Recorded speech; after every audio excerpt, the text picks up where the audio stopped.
We've been looking at the milling district from another viewing and listening point taken in 2006 when this documentary project began.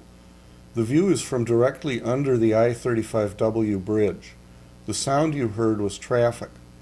As you'll see, transportation safety was part of this project then.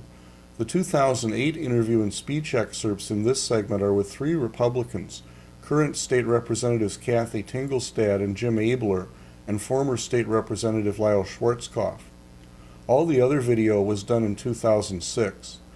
As you know, another tragedy struck the milling district August 1st, 2007. The I-35W bridge collapsed into the Mississippi River, killing 13 people and injuring over 100. This disaster became part of the context of the 2008 transportation bill debate. Representatives Abler and Tingelstad are two of the 6 Minnesota House Republicans who voted to override Governor Palente's transportation veto. We'll hear why they decided the override was necessary. As we see here, there was retaliation against these 6 Republicans. The House Republican caucus stripped each of these representatives of any leadership positions they held. An organized campaign directed a barrage of phone calls and emails from people all around Minnesota, the vast majority outside of their districts. Republican challengers were nominated at conventions in State Senate District 41, including Edina and Bloomington, to oppose 2 of the 6 Republicans, Representatives Neil Peterson and Ron Earhart. Representatives Tingelstad and Heideggerken retired. Representative Abler came within 2 delegate votes of the 60% required for renomination and is facing opposition in the Republican primary. Only one of the 6 bucked the tide. Representative Hamilton was renominated unanimously, but after several months' delay from the time of the transportation veto override vote. We'll learn more about Minnesota's transportation infrastructure and the 2008 transportation bill later. Here's what Representatives Abler and Tingelstad had to say about the veto override vote. And I want to remind Jason and Phil, Phil's is he my friend anymore? I don't know, but he's my good former colleague. Do you remember that a bridge fell down, Jason? Do you remember that a bridge fell down, Phil? Do you remember that? People died over a bridge. It was our bridge. For heaven's sakes. And so tell me, what is your plan to address the needs of the report? I want to hear it. And I don't want to hear a report that says take money from the waste and all the stuff. Nobody who has any knowledge of this topic agrees with that. It's not true. There's not enough waste to pay $1.5 billion a year to solve the gap that we have in this great hole we have. We have a constitutional duty. I swore to uphold the Constitution. Education, public safety, transportation. We address in depth education and public safety. Can we do more? Oh yeah, but we try hard. We talk about it. There's money every year, and there's a budget. There's inflation built into all those bills. Not in this one, not for a decade.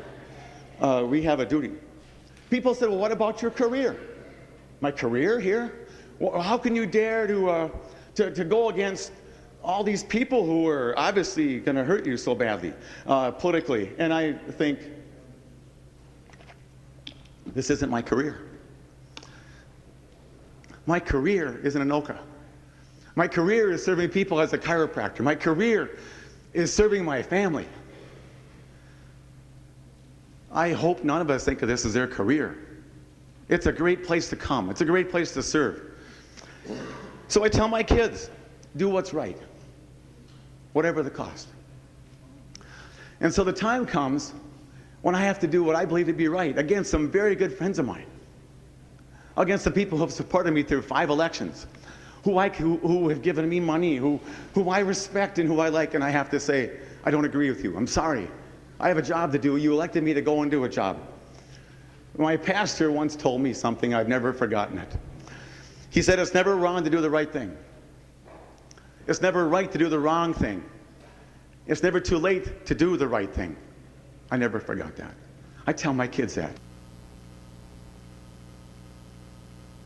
Part of the information about the transportation bill that most people aren't aware of is how much of a compromise it was this year compared to a year ago, or even compared to the original bill that was introduced the first day in the legislative session. In that with the help of Republicans, the bill changed a lot and became less of a tax increase because of the influence that the Minnesota Chamber of Commerce and the Republican caucus members had on that bill. Well, some people will say, well, it's still a tax increase. But I will say, first of all, it's a user fee dedicated specifically to roads. And most people don't understand that the gas tax is 100% constitutionally dedicated to roads. And so, you know, with that being more of a user fee than a tax, I think, you know, people have an option of paying it or not.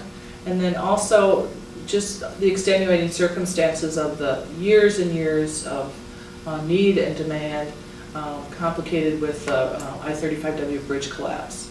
All of those items coming together made it so obvious that we had to change our transportation funding here in Minnesota.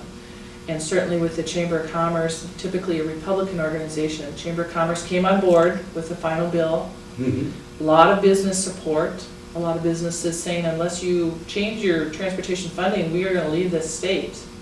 And, you know, Republicans are normally aligned with business and jobs in our state. And so it was one of those unique moments where 6 of us had to cross the line in order to do what we thought was best for the whole state.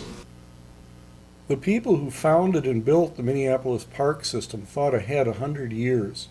We don't do that today, but we can start any time, and we need to. Is this an overlook? Maybe this is phase 1 of the Skyway to St. Anthony. Or maybe it's a kind of prefabricated ruin. This place, Mill Ruins Park, has already been a ruin once. How do we know that won't happen again? As Americans, this is a kind of thinking we're not used to. It's a kind of thinking we instinctively reject. We've been fortunate to have lived in a society so long where it's been possible to think that way. When we build things, we want them to last. When we fix things, we want them to stay fixed. And isn't it obvious that this makes sense? Shouldn't we try to build things that last instead of falling apart and wearing out too soon? But history shows us that things often don't work out that way. Modern America tells us this too. We buy products with engineered expiration dates from stores that need us to buy them again regularly.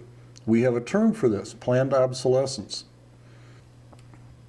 Here's the quiz question for our first prefab ruin example. But the Guthrie Skyway to ... isn't the only suspect in our lineup of prefab ruin elements in downtown Minneapolis architecture. The nearby almost new Metrodome is another suspect. I say almost new because it's only 24 years old. That's even young in people years. The Metrodome looks like it was built with the expectation that this bubble too will pass.